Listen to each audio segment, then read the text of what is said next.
Zen Buddhism is a way and a view of life which does not belong to any of the formal categories of modern Western thought. It is not religion or philosophy. It is not a psychology or a type of science. It is an example of what is known in India and China as a way of liberation, and is similar in this respect to Taoism, Vedanta, and yoga. As will soon be obvious, a way of liberation can have no positive definition. It has to be suggested by saying what it is not, somewhat as a sculptor reveals an image by the act of removing pieces of stone from a block. Historically, Zen may be regarded as the fulfillment of long traditions of Indian and Chinese culture, though it is actually much more Chinese than Indian. And since the 12th century, it has rooted itself deeply and most creatively in the culture of Japan.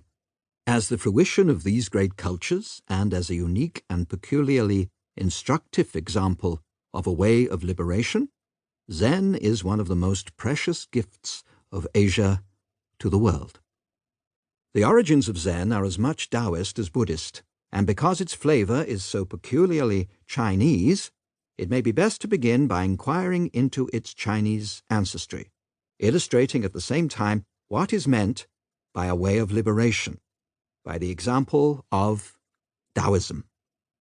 Much of the difficulty and mystification which Zen presents to the Western student is the result of his unfamiliarity with Chinese ways of thinking, ways which differ startlingly from our own, and which are, for that very reason, of special value to us in attaining a critical perspective upon our own ideas.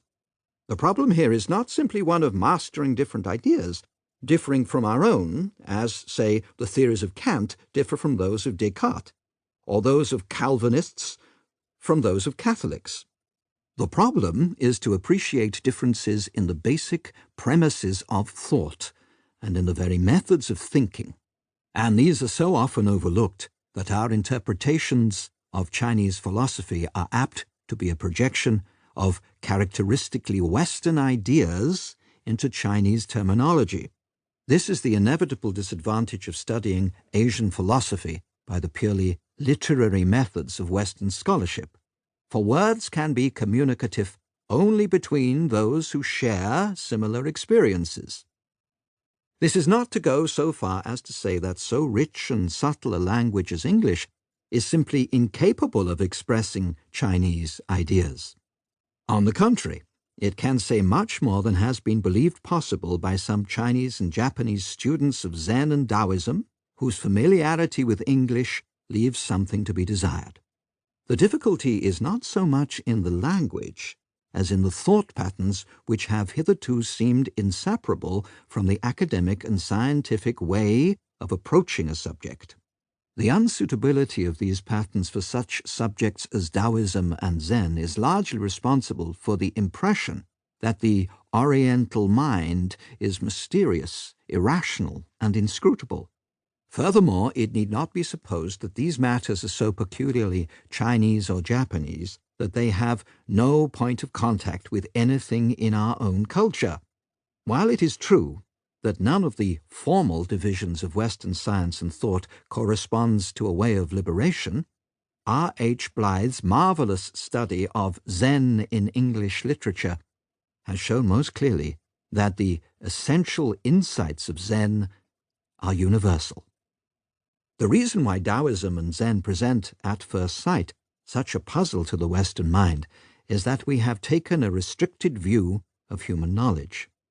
For us, almost all knowledge is what a Taoist would call conventional knowledge, because we do not feel that we really know anything unless it can be represented to ourselves in words, or in some other system of conventional signs such as notations of mathematics or music. Such knowledge is called conventional because it is a matter of social agreement as to the codes of communication.